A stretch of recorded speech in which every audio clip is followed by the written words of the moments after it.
The feds are still sending Chinese communist scientists and Chinese Communist Party connected companies, because who isn't there, still sending them our money.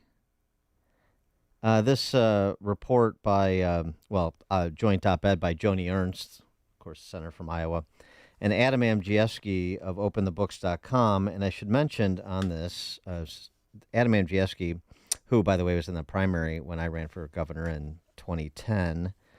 And we've had on the show a couple of times over the years.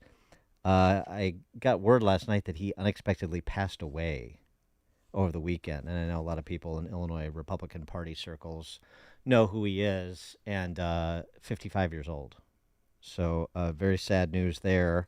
And, even though we were rivals when he ran for office, I did appreciate the work that Open the Books did of trying to dig out what our government is doing, particularly at the federal level, and bring us stories like this so that at least you can pressure some members of Congress to act in accordance with who they say they are. But anyway, so I just wanted to pass along that note on Adams, since a lot of people know him and may not have heard the unfortunate news. As to this report by Ernst and Open the Books, according to a recent report from DOD's Inspector General, the Pentagon paid up to $6.5 million to a Chinese biotech company for perilous research on deadly diseases. Sure, what could go wrong? Despite concerns that the pharma firm may be assisting with the genocide of ethnic minorities in China. Oh, there's that too. And that its work could pose a threat to our own national security. All we know about the project is that it involves lethal pathogens, including Ebola and COVID-19. The firm is Bucci App Tech. And it turns out it has even a broader relationship with Washington than the $6.5 million to manipulate lethal pathogens and or do President Xi's work in persecuting or eliminating Uyghur Muslims. I mean, this is like a sci-fi story. OpenTheBooks.com also notes the same firm has collected another $1 million from the FDA and NIH. The Government Accountability Office found Chinese institutions directly received at least $29 million between 2015 and 2021 from DOD, NIH, and another handful of alphabet soup agencies. Wuxi, this is the biotech firm, association with with China's People's Liberation Army and its connection to the CHICOM, has spurred a bipartisan push on Congress to have the company banned from doing business with the government and prohibited from receiving taxpayer funds. So one branch of government is working on a ban while the other branch is providing tax dollars to this company. The Congressional Republicans' research revealed that DOD and other government agencies paid at least $490 million to entities in China between 2017 and 2022. So, in the grand scheme of things, it's a drop in the bucket in terms of how much the federal government spends, but it's just one of those first principles that we probably shouldn't be financing those who intend to do us harm. Does that make sense? Let's see if Stephen Bucci thinks so. Stephen Bucci served America for 3 decades as an Army Special Forces officer and top Pentagon official. He is now a visiting fellow at the Heritage Foundation's Allison Center for Foreign Policy Studies. Stephen, thanks for joining us. Appreciate it. Oh, it's always a pleasure to be on the show. So, the Pentagon is doing one thing while congressional Republicans are doing another, and the beneficiary to this confusion inside our own government is the Chinese Communist government. Sometimes when I come on this show, I hear the intro and go, oh, man, I think I might be in opposition with Dan and Amy on some of these things, but this one is not too tough to call. No. Especially after what happened with COVID. You would think that our government, all parts of our government would look at this and say, oh, man, we got to stay 100 miles away from this. This is crazy. But instead, we have people who continue to seemingly make these incredibly bad decisions on what to do with money and research, who to deal with. Look, the Chinese communists are not our friends. And I know scientists like to think they get along with everyone, but science in China is not some free entity just doing research for the sake of new knowledge. They work for the party. And you need to question the motives of those folks in everything they do, in business, in politics, and in scientific research. So, no, this is a massively bad idea. It needs to be shut down immediately. The Pentagon should be censored for doing this in light of what happened with COVID. And whatever other government functionaries are involved in this program should be taken to the woodshed. On another topic, Zelensky said recently that the military incursion into Russia's Kursk region that we talked about a bit last week was intended to create a buffer zone. This is the first time he explicitly stated this was the operation's goal. Holman Jenkins has a good piece in the Journal over the weekend on this, talking about Ukraine having a strategy which differentiates it from the Biden administration, which doesn't have a strategy on Ukraine. He writes, does Jenkins, the obvious way to lower Putin's price point on a settlement is to bring the war home to Russians on their own territory.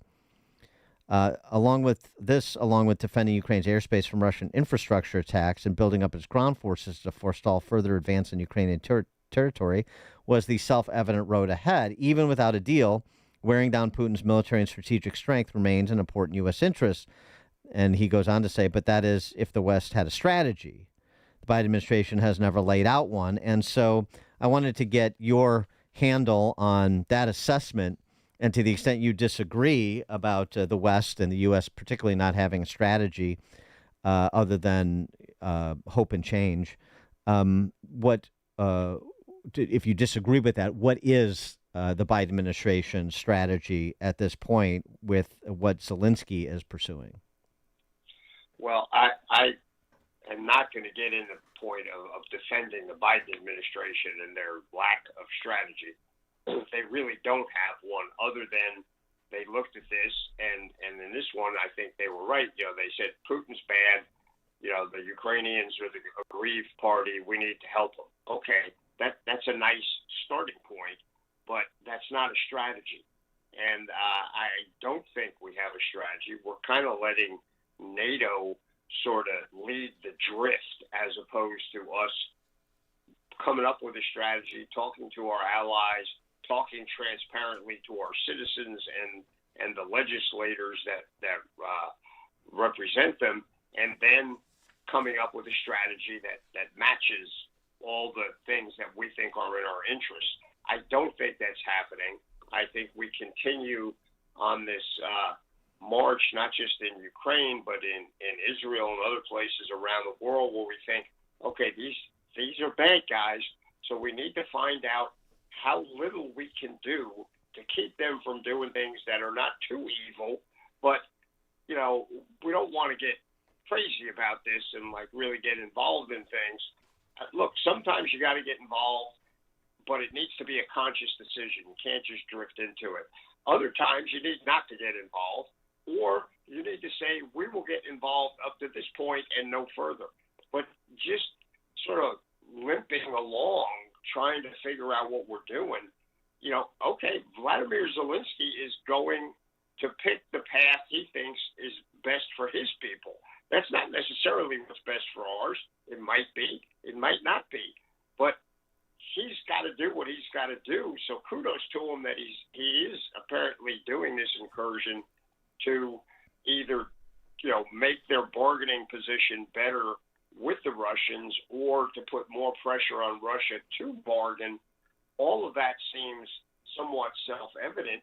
Gee, why didn't somebody in our administration suggest that. Is this something, this conflict, is this something that you see the possibility of resolution on in the near term, particularly if there was a administration change in D.C.? I mean, could Trump help to broker a deal between Zelensky and Putin, or is this going to be a war of attrition for an open-ended period of time yet? I don't think it's going to be open-ended. I think it will get resolved. It's probably going to get resolved in a way that doesn't make anybody entirely happy, which is sometimes what you get in politics. But I think both countries are starting to reach what we would call in the military their culminating point, which means they start running out of gas, and in the metaphorical sense, and to be honest with you, in the physical sense as well. They start running out of people, at least people they're willing to use, and the citizens start going, look, man, we just need to end this so we can get on with life. That's going to take, the Russian people contributing to that conversation as well as the Ukrainian people. But it's, I think we're closer to that than we ever were before in this situation. So I think there's resolution coming. It's probably going to result in the Ukrainians still leaving some of what is legally their territory in the hands of the Russians, but the Russians are probably not going to have as much as they wanted, and they may lose some of their territory. This is, you never know with these kind of negotiations where it's going to go. And will that be the end of the conflict there? That's probably definite. Nah, I don't think so. Because you can always go back to the table later in these kind of situations. In the Middle East, the elimination of a Hezbollah military leader who was reputed to be sort of a ghost, rarely ever seen in public, but the Israelis found him and they took him out. This is being described as yet another move in the direction of war between Israel and Iran. So are we getting closer to seeing that escalate into a regional conflict that will pull America in? I hope not. It's clearly possible. You don't know with Iran. They talk a lot of smack. They do follow some of it up, but others they do realize, this is probably not going to work out for us, so we'll back off. They haven't really done the massive attack on Israel that they've been promising for the last couple of weeks. I think deterred in part by some back channels from Israel, in part from large parts of the U.S. Navy showing up to add to the Iron Dome and other systems that Israel has to protect itself, and probably really critically because some of the other Gulf Arab states and Jordan's not a Gulf state, but they're not Shias and they're not Persians, and they are basically telling Iran, we are not on your side, guys. And if you try to attack Israel over our airspace, we're going to shoot all your stuff down before it gets there. And now we've had one big threat from Iran to that, saying, well, if anybody interferes with what we do, then we're going to attack them. And you know what? Nobody suddenly said, okay, then we won't get involved. So I think Iran is starting to reach some of its levels where they realize their huffing and puffing is not having the effect that it used to have, which is a good thing. If we can get Iran to back down and stop being, an exporter of terror, an attack, an aggressor against its neighbors, unless you change the regime, you're not going to make them a partner. The Biden administration thinks they can, and that's delusional. But hopefully we can get them down where at least their levels of mischief are somewhat tolerable in the region because everybody else is standing against them. Stephen Bucci served America for 3 decades as an Army Special Forces officer and top Pentagon official, now a visiting fellow in the Heritage Foundation's Allison Center for Foreign Policy Studies. Stephen Bucci, thanks as always. It's a pleasure. Thanks for having me, and I will talk to you guys next week. Thank you, and he joined us on our turnkey.pro answer line. This is Chicago's Morning Answer. Your show keeps me alive during the week. There's nobody I'd rather listen to between 5 and 9 in the morning than you guys. On AM 560, The Answer. Have you saved enough? What are you going to do with Social Security? What will your taxes look like in retirement? Scott Tucker believes retirement planning should be easy, and you should be able to get all the information you need in one place. That's why Scott created the Retirement Decoded Toolkit, a comprehensive resource for your retirement. In it, you'll find a copy of his latest book, Escape Illinois: Should I Stay or Should I Go? This book will provide insight on taxes, Social Security, income, and more. To get your free Retirement Decoded Toolkit, text KIT, K-I-T, to 847